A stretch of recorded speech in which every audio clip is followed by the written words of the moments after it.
Noel Rockmore was born Noel Montgomery Davis to mother Gladys Rockmore Davis, considered the 10-year wonder of the United States art, and father Floyd Davis, recognized in 1943 by Life magazine as the #1 illustrator of that time period in New York City. Noel's younger sister, Deborah Davis, was born in 1930 and demonstrated considerable artistic talent as well. He is known for his portraits, his early rise to fame, his Preservation Hall portraits, and for changing his name at the height of his popularity in New York City. Rockmore demonstrated uncanny talent in both art and music in his early years, leading many to label him a prodigy. As the abstract expressionist movement gained momentum throughout the world, Rockmore left New York and went to New Orleans. He spent the next 20 years commuting between New Orleans and New York City. In 1948, when the artist was 19, Joseph Hirshhorn became his first major patron. He was encouraged by Henry Francis Taylor, director at the Metropolitan Museum, as well as Raphael Sawyer, John Coach, and Yasuo Kuniyoshi. His first studio was in the Cooper Union Complex in New York City, where he painted the street people of the Bowery. It was here that Rockmore developed the style of depicting the world around him as a voyeur without social comment. Coney Island, Fire Island, and Central Park all provided stimulus and inspiration for his drawings and paintings. He did early works in the Old Master style that were favorably reviewed by Stuart Preston of the New York Times.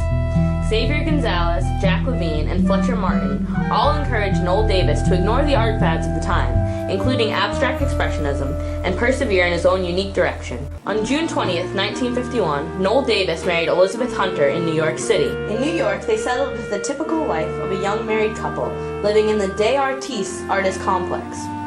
There were 3 children born of this marriage.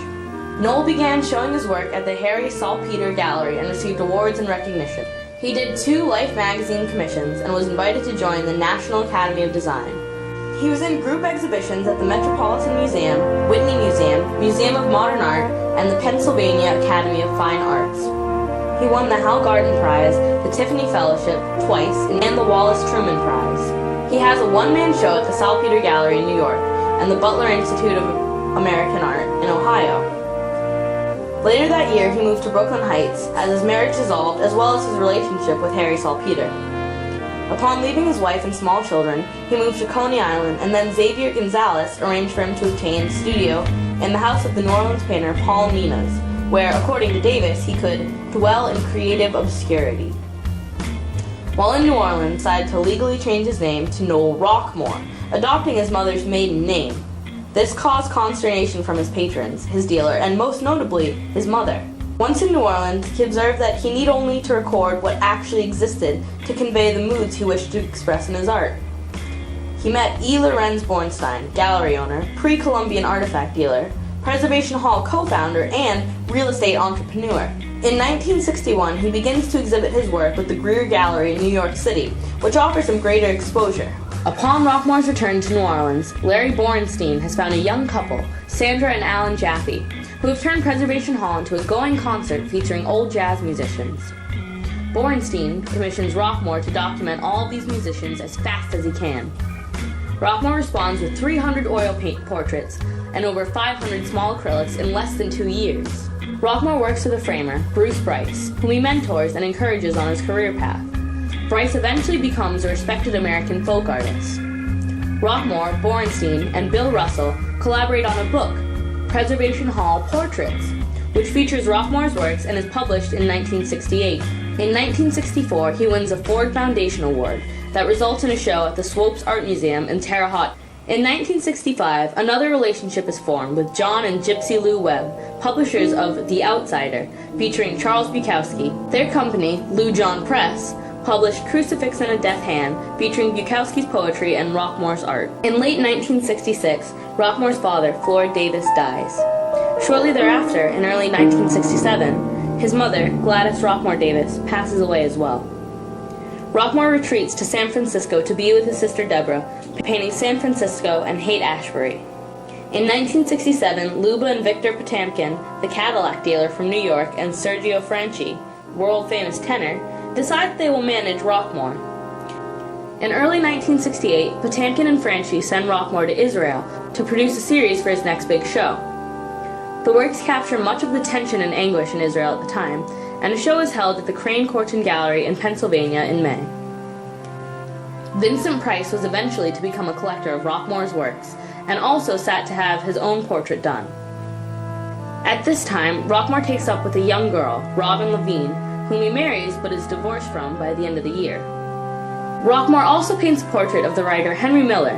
In early 1969, Rockmore parts ways with Potemkin and Franchi and returns to San Francisco to visit his sister and paint a new series. Rockmore returns to New Orleans and reunites with Larry Bornstein, who gets him a commission from George Wein to do 2 posters for the first New Orleans Jazz and Heritage Festivals in 1970. Rockmore is also included by Wein on the inaugural Jazz Fest committee and commissioned to do a watercolor series of the event.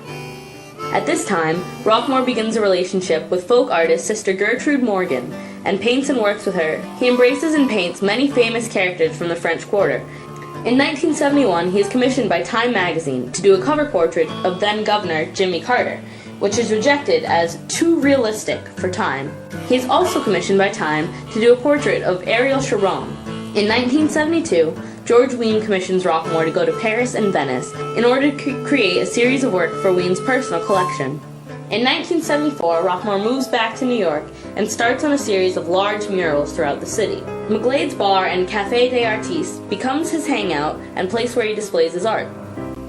In late 1974, the Lakeview Center for the Arts in Peoria, Illinois, puts on the retrospective The World of Noel Rockmore. In 1976, Rockmore has his last New York City show at the Forum Gallery and reunites with one daughter and his son. Rockmore sells his West 67th apartment in New York and leaves the city for the last time.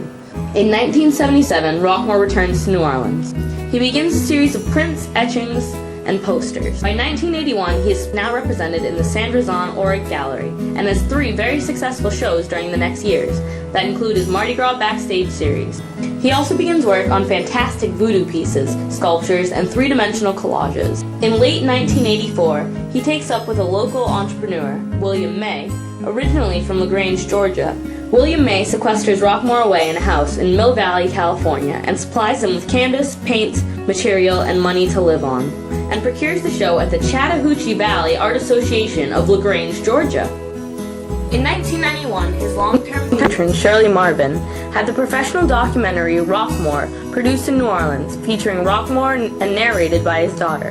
He began work on an immigration series featuring Ellis Island. He began a dramatic series of huge works and collages that detailed his march towards death.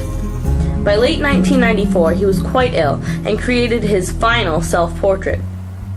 He refused to go to the hospital despite attempts by his friends to intervene.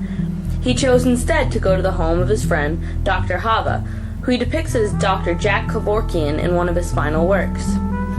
On Friday, February 17, 1995, an open house is scheduled at Dr. Hava's, but does not occur. Rockmore was put in a cab, and the cabbie is told by the doctor that Rockmore is a street person to be dropped off at St. Jude Medical Center in Kenner, Louisiana. According to the admitting nurse in a letter to Rockmore's sister, as Rockmore is put on the gurney to be admitted to the hospital, he hears that he is thought to be a street person, and he raises himself up and says, "I am not a street person. I am a great artist." Noel Rockmore lost consciousness after that and died 2 days later, on February 19, 1995, at the age of 66. His body was donated to medical science.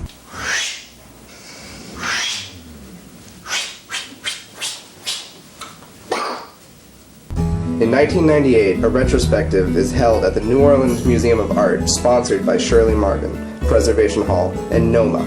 The show, Noel Rockmore, Fantasies and Realities, is presented by curator Gail Faugenbaum and includes a brochure and a panel discussion with George Wein, Shirley Marvin, and Rita Passette. In November 2006, 1 year after Hurricane Katrina, Rich and T. Marvin, Shirley's son and daughter-in-law, discovered over 1,400 Rockmore works in Shirley Marvin's storage facility in New Orleans. They also found 35 years' worth of correspondence, every Rockmore brochure and news article, as well as a documentary film, all related to the life of Noel Rockmore.